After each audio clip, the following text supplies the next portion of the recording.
How do they keep doing this, dude? I mean, what? They can't keep getting away with this. Like, I honestly, before this, I didn't really think scary movies were that scary. You get jump scares, they're creepy. But like this movie, bro, you leave uncomfortable. Even in the final credits, when you're walking out of the movie theater, you hear Naomi Scott, the pop star, the main character, her music's playing, and then it just like morphs into this like screaming demonic sound when you walk out of the theater. So like from the moment you like get introduced into this crazy ass world, at the moment you walk out of the theater, you just feel so uneasy. Yeah, a terrible way to send me back to reality. Seriously, dude. You know, it's just I'm gonna go ahead and jump the gun here. Really annoyed by all the comments we've been getting on our TikTok shorts. Yeah. Talking about, oh, this movie was garbage, wasn't scary at all. I'm haunted. I'm terrified right now. I'm still shaky on the car ride back. Bro, I couldn't even talk.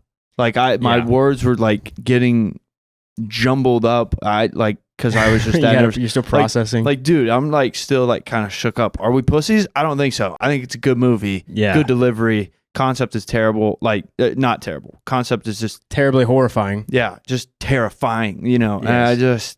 And I feel like the first one was scarier, only because you don't know the world yet. So like my first time watching the first one on our first episode, because you don't know the world, you're like, all the stuff is new to you. So like the scariness hits harder. This movie, you kind of know what to expect, but they bring it up still to a whole new level to where you're like, oh my God. Yeah. I think maybe the reason I tried articulating this earlier, but the reason that it like kind of got me is like, when's the last time you saw a movie just about a famous person and like kind of like their just what it's like to be famous? Yeah, you know, we're talking like super stardom. Like they're portraying her to be like one of the biggest, a global success, like a Taylor Swift, I would say. Yeah, I think that's like kind of what they're going for.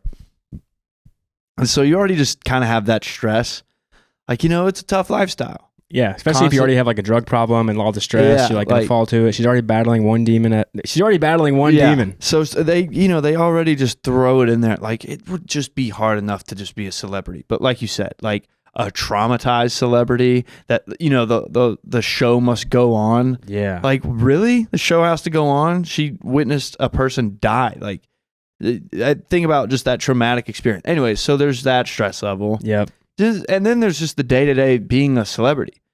And like she's got to give all these interviews. She's got to sign autographs. She has to embrace tons of random people, like strangers that she doesn't know, and they could be creepy, whatever. So there's just all that.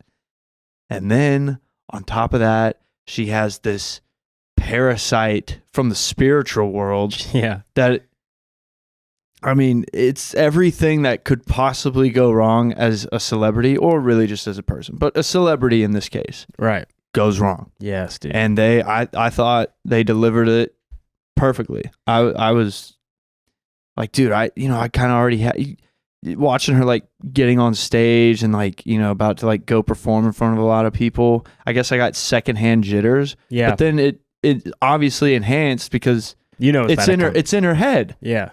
So you just it just kind of sucks in that sense. I feel like what makes it so scary too, coming out of the theater after the fact, is because a lot of the movie is shown from like a point of view perspective. You get the phone walking through the first guy that she got it from. You get a lot of her point of view, like looking around the room. So you're like anticipating things, even just like still shots from her point of view. So when you walk back out into the real world, you have the only view you have is your point of view. So like as you're staring forward, you're like, is somebody beside me smiling at me? Like, yeah. Everywhere you turn your head, you kind of like have in the back of your mind, like, oh my God, what if somebody's smiling at me right now?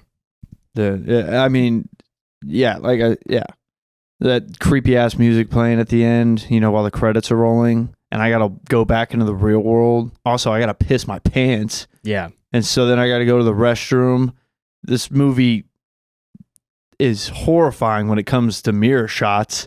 Yes. So last thing I want to do is go in this movie theater restroom that is nothing but it's going to be a tough rest of the day, and we still got to go shoot a short film. Yeah. And it's just, oh my God. But okay. What do you rate it? I rate it for effectiveness at 9.5. Like, yeah. That really messed me up. I give it, yeah, the ending twist, my jaw was dropping. I was like, at the twist of the end, we'll get to that here in a second. Literally. But like my jaw was dropped. Like, oh my God. Yeah.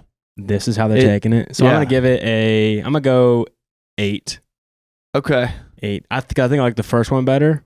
They definitely did bring it up a whole nother step. Like it definitely is a bigger scaled demon, and clearly like, crazier shit happens to her than the first one. It's like, god damn, this demon's learning. He's like, dude, he's getting better. He's really bringing his A game.